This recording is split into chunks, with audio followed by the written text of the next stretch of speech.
Hello everyone, my name is Break, or as you may know me in Marvel Rivals, Annie. I hit Eternity entirely solo queue in Season 0 the other day and wanted to make a tier list to express my experience thus far. And then I played a few games and dropped out.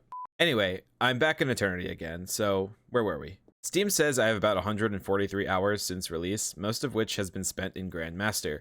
Also, I did put an additional 26 into the game during Alpha for whatever that's worth. For some additional context, I primarily play support in Rivals and have an additional 2,000 or so hours in Overwatch. I'm gonna go from worst to best, and every character is ordered where I feel they fit within each tier. I may not mention it for every character, but I am considering things like team-ups and how they compare to others within their role, so that may impact their placement. Alright, let's hop into it. Starting out with D tier, these characters are the bottom of the cast currently and are all pretty underwhelming to play.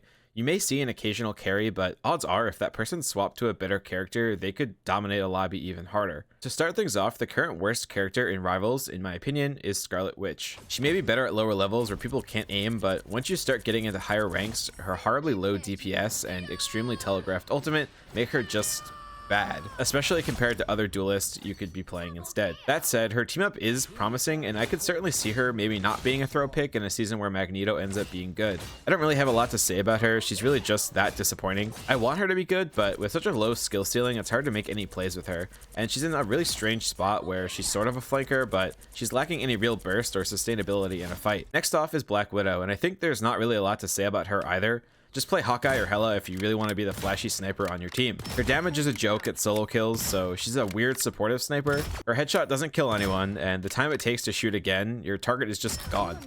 Her kit feels pretty unimpactful. Her tools are okay, but without any real impactful buttons, I suggest just using her sprint to run back to spawn and swap. Also, her team up is interesting, but you can't even critical hit with it, so we're back to the issue of your target just leaving. Moving on to the next character, we have Iron Fist. When I first started playing casually with friends, I really thought he was going to be an absolute backline menace, and I think he may be in lower elo lobbies, but similar to Scarlet Witch, as you climb the ladder, he really falls off. I certainly have had Iron Fist go crazy in my games, but it's really few and far between. This character has potential, his ultimate is lacking, and I think melee characters in general can struggle, and there are just so many other better options. Also, I would just like to say his team up with Luna is so pointless, I think it actually makes her a worse character, so Iron Fist does get bonus points for that, so thanks, I guess. And for our last character in the D tier, we have Storm. My main complaint with her is the fact that she's this really interesting flying character with an AoE aura, but it gets smaller the higher in the air she is.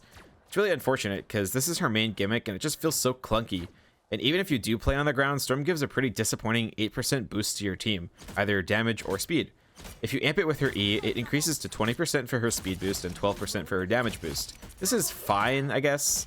Rocket's ultimate, for comparison, gives a 40% damage boost, so I guess I could kind of see where the devs wanted to go with this in terms of balance. It's not nothing, but man, it really does not feel that impactful.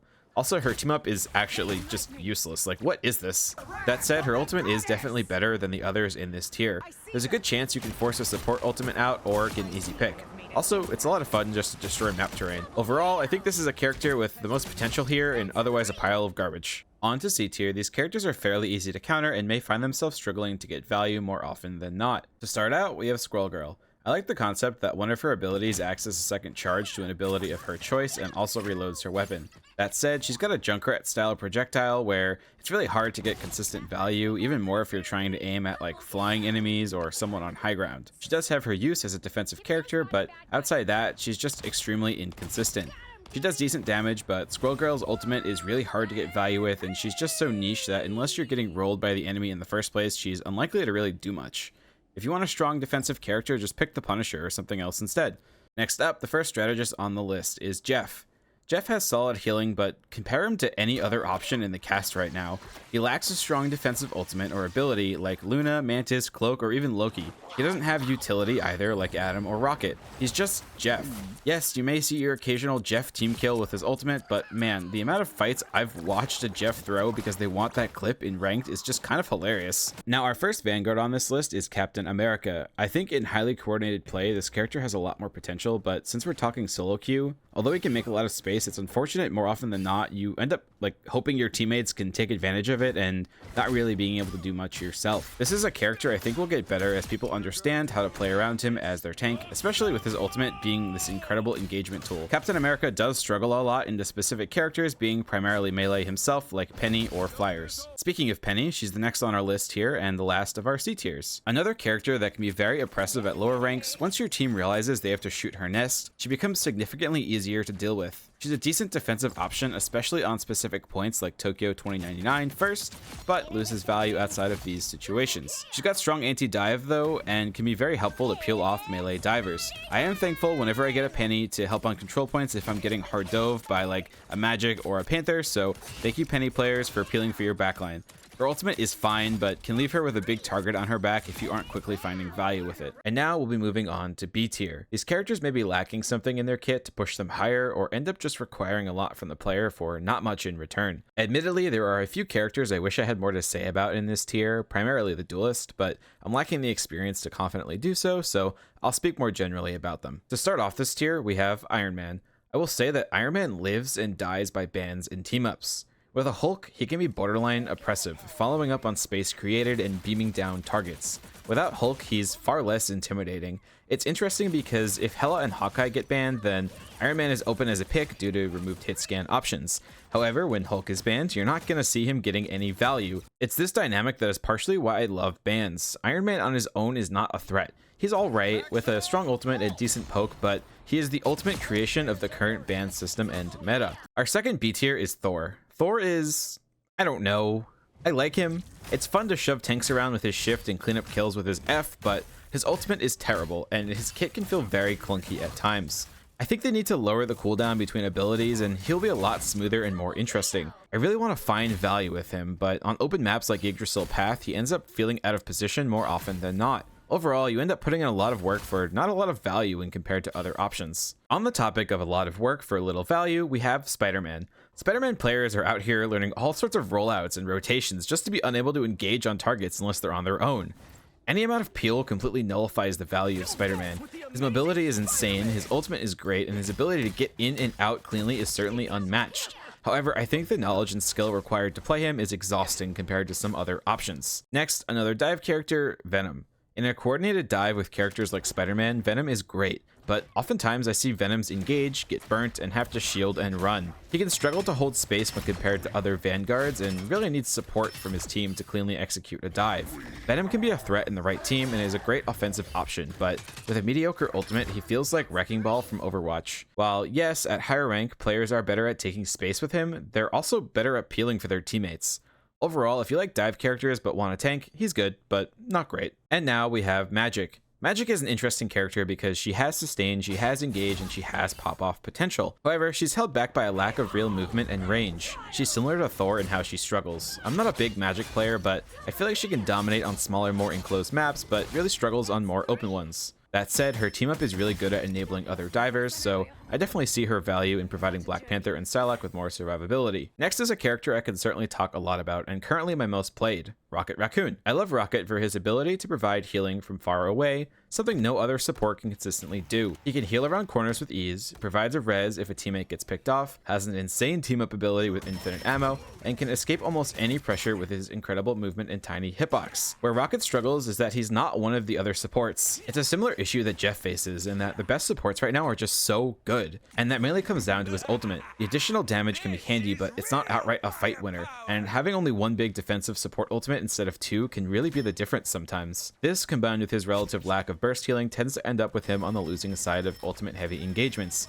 He definitely excels at neutral though. I would love to talk about Rocket more in depth, so if you would like to see that, please let me know. I have a lot of thoughts about Rocket and his place in the game, and will happily share them if people want that. But in the meantime, next we have Loki. Loki is, in short, interesting. His shift is like Batiste Lamp from Overwatch, but dialed up to 11. Not only can enemies not take damage while it's up, but they actually get healing based on the damage done to them while inside of it. And he can have multiple. This ability is insane, just actually insane. Loki's got respectable healing, decent escape options, and self-peel. He's pretty strong. I think the thing that's holding him back currently is, like the other supports, his ultimate. Let's be honest, as I've already said, that's the name of the game with strategists currently. If you need to pop a defensive ultimate to react to a Psylocke or another fight winner, Loki is just too slow.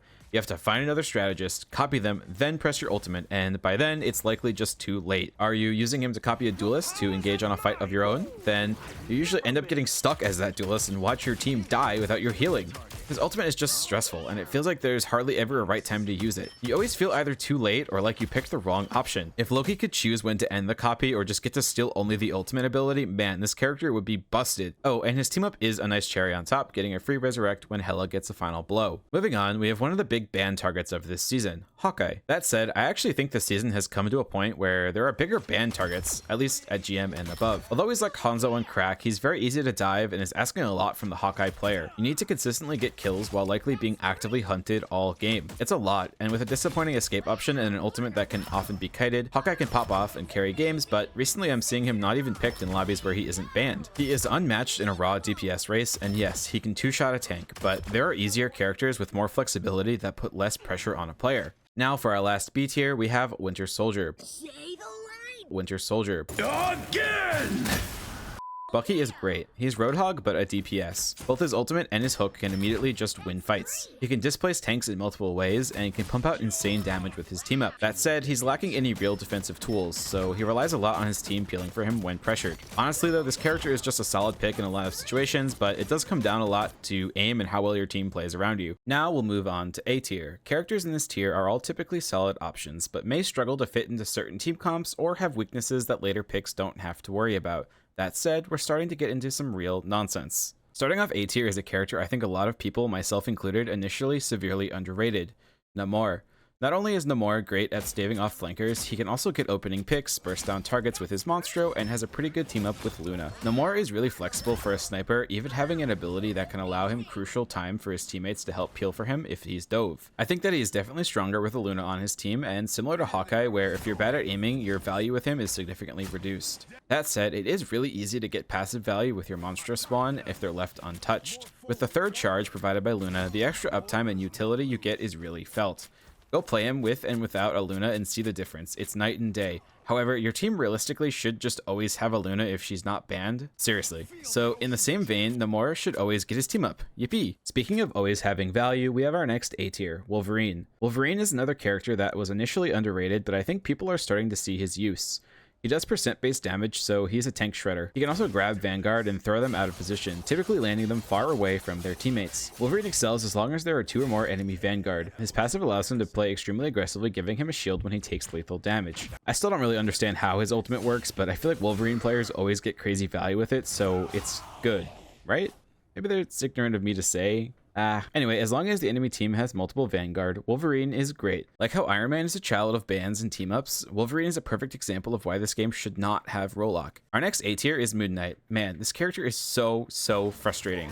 His ultimate paired with Groot literally kills through Luna Snow and Mantis both using their ultimates together. Insane. Moon Knight does so much damage if his onks are unchecked and can get picks out of nowhere. Also, Cloak and Dagger give him invisibility for some reason, allowing him that much more seemingly random burst potential. Moon Knight is a great character. You hardly have to aim with him to get value at all. Just shoot the onk you placed. He's a great counter to characters like Loki or Namor that give you targets to bounce your projectiles off of. If you're struggling on duelists, just pick Moon Knight. I promise you will suddenly start winning. He's that good and that easy. And speaking of incredibly strong duelist characters, we have the Punisher. Oh boy. What were they thinking with this guy? Like, why is he so freaking CC immune? Turret CC immune. Ultimate CC immune. He got buffed from the beta.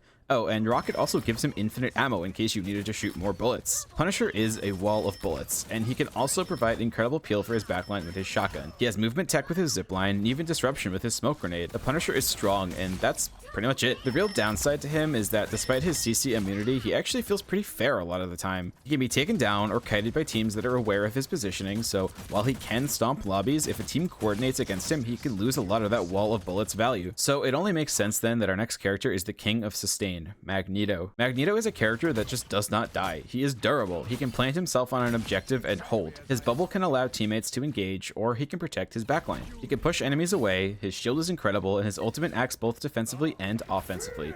It counters some of the best ultimates in the game. For example, the Deer Punisher we just spoke of, Magneto's ult eats that right up and can blow away any foes immediately. Same with Star-Lord, whose ultimate can be very tricky to kite sometimes. Magneto's a really great Vanguard and can even solo tank on the right maps. Now, our next A tier character is very interesting, and I think that as the game has been out longer, we're going to see this guy become more of a threat. Adam Warlock. Adam allows your team to die and die again. Paired with Mantis and Star-Lord, we see the true power of a good team-up ability. It's like Hela's team-up, but whenever you choose. This, on top of Mantis and Star-Lord both being very strong, truly allows Adam Warlock's team the upper hand just by being picked. Additionally, Adam's ability to split damage taken among his team allows him to peel for anyone. He has incredible burst healing and can even take fights with anyone trying to dive him if your aim is good. Oh, and let's not forget his ability to do the classic Mercy 5-man res. Adam is a great strategist. However, I would say he's only worth picking with at least 1 or 2 of the team-up partners for now. Otherwise, just go with a safer defensive ultimate. That actually brings us to the first of the big defensive strategist ultimates, Cloak and Dagger. The speed at which you could build this multicast ultimate is insane. Cloak is a lot of fun, juggling the cooldowns of 2 different characters. They are one of my favorite characters, and deservedly so. Boasting insane amounts of healing and a strong ultimate, Cloak and Dagger are a strong duo. Their only weakness is that their ultimate is stationary, so wherever you place it has to be good. And, oh, you need to beg your teammates not to walk out of it and die, because they certainly will. For our last A tier character, we are Groot.